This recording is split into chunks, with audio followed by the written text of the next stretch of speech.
I read something this morning that gave me an aha moment, and I want to share it with you. It relates to Trump and Republicans and maybe even how we can get out of this mess. This Substack is from Eileen Workman, who is a former associate of Donald Trump. And she starts out by saying that she knows something about him and why he thinks the way that he does. And the post starts out by explaining that what he's doing never looks like what he's doing.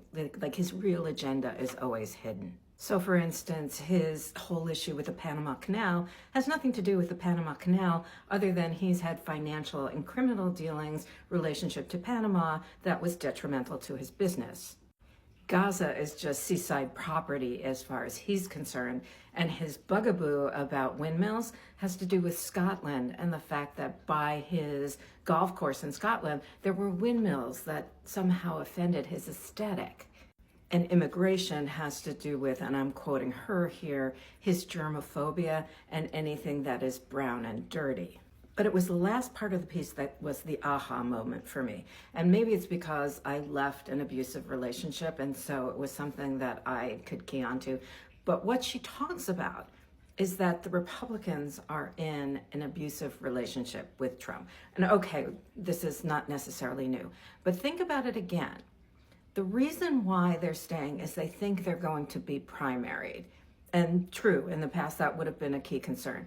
The problem is now they're going to be primaried anyway. The way she describes it is as being like a battered wife. They want to leave. They're not happy in this relationship anymore, but they're concerned about it affecting their finances and their standing. But staying connected to him isn't going to keep their standing and their finances anymore. Their power is already eroded. Look at all the posts on here from farmers who are saying their money's been taken away.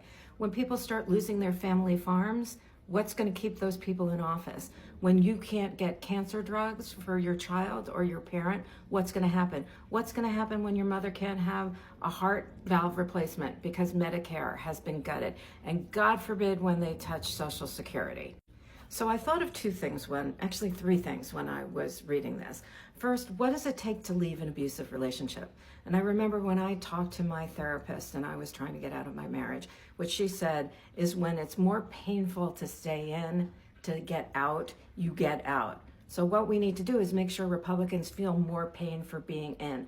So maybe it's not just about calling our elected officials, it's about making sure people in Republican states are making it really uncomfortable for those Republicans. The other thing that's keeping them in is sunk costs. And you've got to get past that, because what happens is that you get to a point and you're like, oh, I've been down the road with him this far, and maybe if I just stay a little bit longer, things will get better. It ain't going to get better. It's just not. So time to get Republicans to realize you've had the best you're going to have. It ain't going to get any better. What you've lost, you lost. It isn't coming back. It's time to face reality. And if being in an abusive relationship sounds like being in a cult, it's because it is. It's the exact same process.